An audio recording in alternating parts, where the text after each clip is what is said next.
Nous avons une candidature unique qui est d'abord, et c'est le premier résultat de cette élection, et le premier bloc politique de cet hémicycle. Je le dis à quel point le vote pour Yaël Braun-Pivet, qui a une victoire qui résonne comme un échec, est un signal terrible pour la démocratie dans notre pays. Les magouilles, aujourd'hui, ont non seulement volé le résultat des urnes du 7 juillet, mais ont primé sur le résultat de ces urnes qui donnait le nouveau Front populaire comme première force politique, ce que nous avons pu vérifier encore une fois dans l'élection. Vous remarquerez qu'il y a 13 voix d'écart qui ont permis à Yaël Braun-Pivet de battre la candidature unique du nouveau Front populaire, celle que nous portions toutes et tous ensemble, celle d'André Chassaigne. Quand je parle de magouilles et de combines qui ont permis de voler le résultat démocratique du peuple français, vous remarquerez que hier, alors que Emmanuel Macron avait jusqu'alors refusé la démission du gouvernement d'Attal, alors que les Français et les Françaises ont choisi d'infliger une défaite sévère à la politique d'Emmanuel Macron et surtout d'exiger une rupture,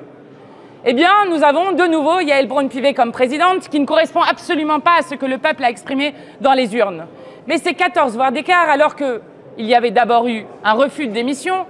eh bien hier, comme de par hasard, cette démission a été acceptée et donc il se trouve que siègent 17 ministres d'un gouvernement qui gère les affaires courantes, députés, et on comprend bien la fébrilité et la fragilité de ce pouvoir qui avait absolument besoin de ces 17 voix pour pouvoir faire en sorte de battre notre candidature commune. S'il n'avait pas combiné ainsi, alors le nouveau Front populaire aurait gagné la présidence de l'Assemblée.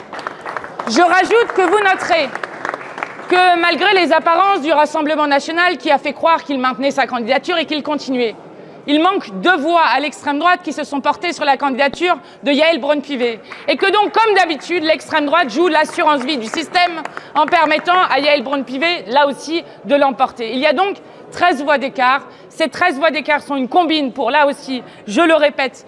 voler le résultat des urnes. Et nous le disons, nous sommes, et c'est ce que nous avons vu aujourd'hui, dans le premier, dans le second tour et dans le troisième tour, s'il n'y avait pas eu de telle combine, nous sommes le premier bloc politique et nous exigeons d'Emmanuel Macron qu'il arrête le déni démocratique dans lequel il se trouve et qu'il nomme un premier ministre ou une première ministre du nouveau Front populaire, parce que nous continuons à aspirer à gouverner ce pays,